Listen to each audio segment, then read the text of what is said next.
நம்ம யாரை நம்புறது, யாரை நம்பக்கூடாதுன்றத தெரிஞ்சுக்கிறதுக்கே பாதி வயசை தாண்டி வந்துடுறோம். ஒரு சின்ன மிஸ் அண்டர்ஸ்டாண்டிங் சொல்லும் அந்த பர்சன் எப்படி பட்டவங்கன்னு சொல்லிட்டு, அன்டில் அவங்க நம்மக்கிட்ட நல்லா பேசின்னு இருப்பாங்க, நம்மளுக்கு அவ்வளோ கேரிங்காக இருப்பாங்க. நம்ம நினைப்போம், சே இப்படி ஒரு பர்சன் கிடைக்க நம்ம லைஃப்பில் ரொம்ப கொடுத்து வச்சுருப்போம்னு சொல்லிட்டு. பட் ஒரு சண்டையோ ஒரு மனஸ்தாபமோ சரி இது சரியாயிடும்னு சொல்லிட்டு விட்டுருப்போம். ஒரு 2 டேஸோ 3 டேஸோ பேசாமல் இருந்திருப்போம். அந்த 2 to 3 டேஸில் நம்மளை பற்றியே அவங்க பின்னாடி நிறைய பேர்கிட்ட போய் பேசியிருப்பாங்க. அது நமக்கு தெரியாது இல்லையா?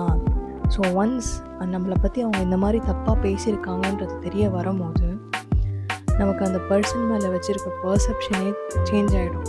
ஏன்னா நம்ம அவ்வளோ நம்பியிருப்போம், அவ்வளோ ஷேர் பண்ணியிருப்போம், பர்சனல் நிறையா ஷேர் பண்ணியிருப்போம்.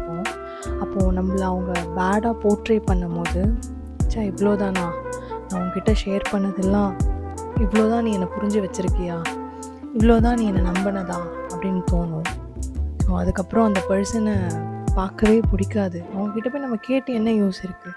இப்போ போயிட்டு நீ ஏன் கேட்ட, நீ ஏன் பேசின, நீ ஏன் எப்படி சொன்ன, அவங்கக்கிட்ட எக்ஸ்ப்ளனேஷன் கேட்க முடியாது. அவ்வளோதான், அவங்களோட மெச்சூரிட்டி அவ்வளோதான்.